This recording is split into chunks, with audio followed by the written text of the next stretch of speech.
Newsshooter coverage of IBC 2025 is sponsored by B&H. I'm Eric Nason with Newsshooter.com, and we are at IBC 2025, and I'm at the Astera booth with Ben. How's it going, Ben? Very good, thanks. It's a good show. It is a very good show. We always love IBC. A lot of people, interesting talks. It's really nice. Talk about interesting. We have a new product. You guys are probably the first company that I know of that actually made a bulb for film and production, correct? Yes, correct. That's how I started, because we got a lot of feedback from the film world, not only from film, also from event people that were telling us, look, we have bulb sockets anywhere. If we could just control a professional light on that bulb socket, if I could control it wirelessly with wireless DMX and so on, there will be a lot of advantages. Put a good light engine inside, make us being able to do good skin tones on practicals. That was the whole idea, and then we came with the Nix bulbs first and then the others, yeah. And it just keeps getting better and better, like what we're going to see today, right? Yes, correct. That's the idea, because when we released the Luna bulb with the Luna reflector, a lot of people told us, oh, that's very interesting because actually it can replace my Part 16s and so on. So we thought, what about doing something a little bit more punchy? And then we think about the Part 20s. And the Part 20s is, we believe, the right Fresnel size, actually, because it gives you a lot of possibilities in terms of zoom and so on. So that's basically what is happening now on the SolaBulb. We are adding basically a 15 to 50 degree beam angle with the zoom.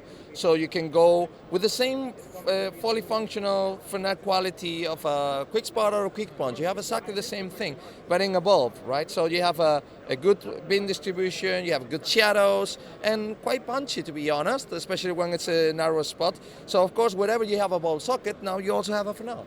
That's really, really incredible to be able to, incorporate that much in such a small bulb. Yeah, that was the challenge, right? Because it was already enough challenge in the Luna bulb, because we really need to make it look exactly like a traditional 100-year-old bulb, and I think we achieved it. But in order to do that, and that's kind of interesting, we are using the whole size of the socket too. So we are actually putting electronics inside, because this is the funny thing about the bulbs that we do. It's not only that it has Bluetooth, it also has wireless DMX, right?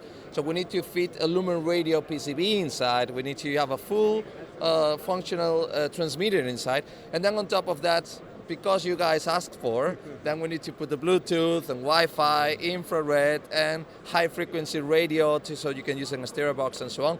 Everything fits inside, and then 5 colors. So you have the RGB, mint, and amber. All these things inside of a bulb, yes. And this could just literally go right into the socket, and it'll work. It powers through your normal AC system, right? Correct. You have the two options.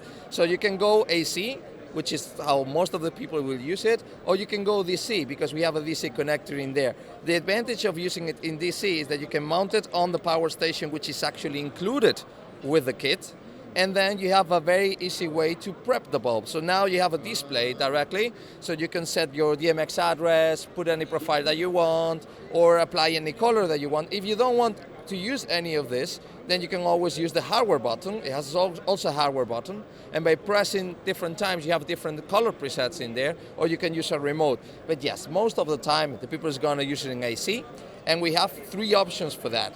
So for the US market, of course, it makes sense to use a E26. Then we have E27 mainly for the Europeans, but you have in other parts of the world, and you can also have a Bayonet B22 version. Fantastic. And there's no battery built into this, right? It's all, you have to get power to it. Correct. And the reason why we don't put a battery on it, there's a number of reasons, but mainly 2. First of all, if we will put a battery in, it will not have a lot of capacity, right? So at the end, you will need to change your practicals every hour or hour and a half.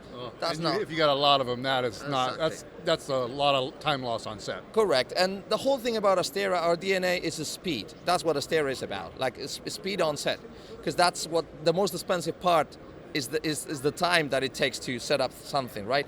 The other reason is that if we need to put a battery inside, it's not only that it will be hard to fit all the components that I mentioned before, like the wireless DMX and so on. That's why you don't see any other wireless DMX bulbs out there. But also the battery generates more heat, and then we will need to find a way to cool it down that is active cooling. So actually we will need to put a fan inside, which is what other brands do as well. If you put the fan inside, that's a moving part that is going to break sooner or later. it's impossible to make maintenance because it's a bulb. So what we prefer is to do passive cooling. That's reliable to stay there. People know because the Nix has been in the market almost 7 years now, and it's fully reliable. So that's the reason behind on putting a battery. And I know it sounds strange because we are the battery guys, and suddenly we are not doing it on the bulbs, but that's the reason behind. And I think another good reason to not do it maybe is you'd have to have like 3 times the amount of bulbs because they're gonna drain, and then you're gonna have to replace them with another battery powered bulb, and that's now your cost is just tripling and doubling. Yes.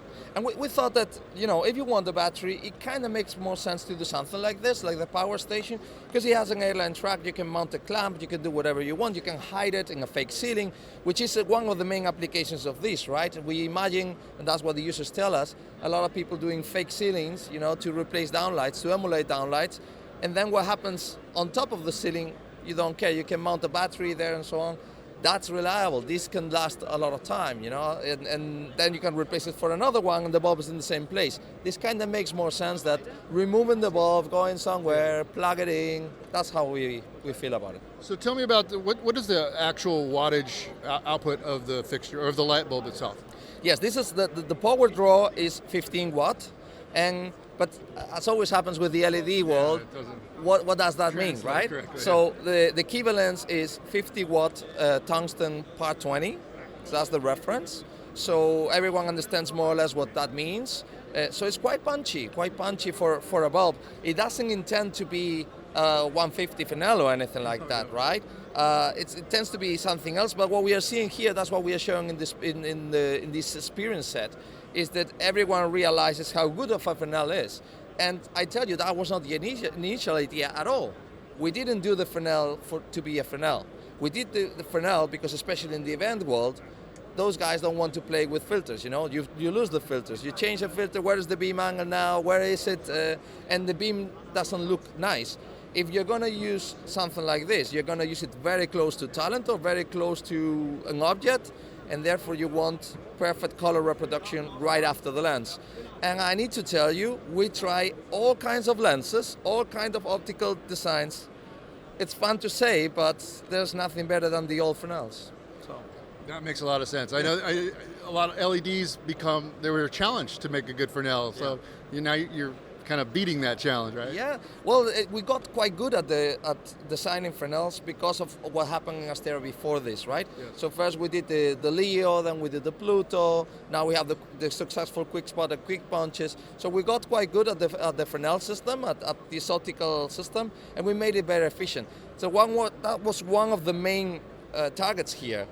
How efficient can we be on this size, And in order to do that, we need to have a housing that can handle all the heat passively. Yes. But the most important thing was how do we make the Fresnel.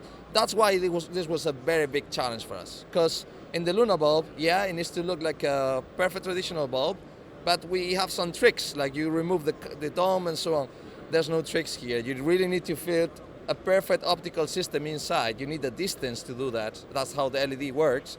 And that's why we wanted to hide it inside of the housing, which is a par 30 housing. So wherever you have a par 30, this fits. And whatever you want a par 20 look, you will have that in the lens with the possibility of changing your beam angle. Yeah. I think this is the only bulb style light that actually does have a Fresnel, right? I don't know of any other one. I don't know either, no. And if you add on top the wireless DMX built in, then it has a lot of possibilities. But yes, this is, I think, is the only one, and I think it makes more sense when you use it together with the other two, which we see in the background. So when you use it with the Nix bulb, which is the punchiest practical, like traditional practical that we have, and the Luna bulb when you have in-camera shots or when you want to do something decorative, because in the Luna bulb you can remove the dome and 3D print any kind of shape that you want. The combination of the three gives you a lot of possibilities. Yeah. Okay, what are we looking at? Retail price, different type of kit configurations? Yes, I cannot tell you exactly the price in US. I can tell you the reference here in Europe. I'm sure that our distributors will tell us, but it's around 150, 160 euro per bulb. Now, what most of the people do is to go for the 8 kit. So you have 8 of these bulbs, plus 1 power station, everything on the same case, and that is around the 1,200 euro, more or less. That's the reference that I can give you.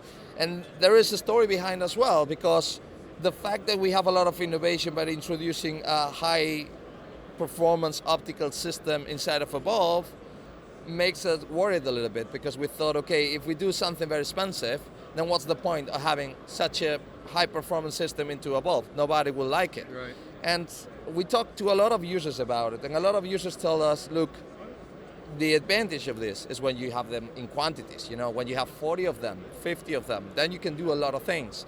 So we thought, okay, let's make an extra effort, and even when the margins are so low, let's try to make it as affordable as possible. So the prosumer, the mid-size, and the high-end markets, they all can access to the SolaBulb. Awesome. And when are they going to be available?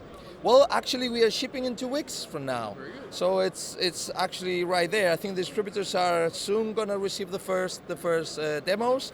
And once again, you know, it's a nice problem to have. But as a product manager, it's a little bit tricky, because we thought, okay, people will like it, but we were not prepared for this. And to be honest, there's already shipping lists. So my advice to anyone is, please go to Get on that list. Yeah. Because I thought it was going to be easier than Lunabulb, but it doesn't seem to. Yeah. Okay. Ben, awesome. Thanks. Have a great show. Thanks for coming. Great show to you too.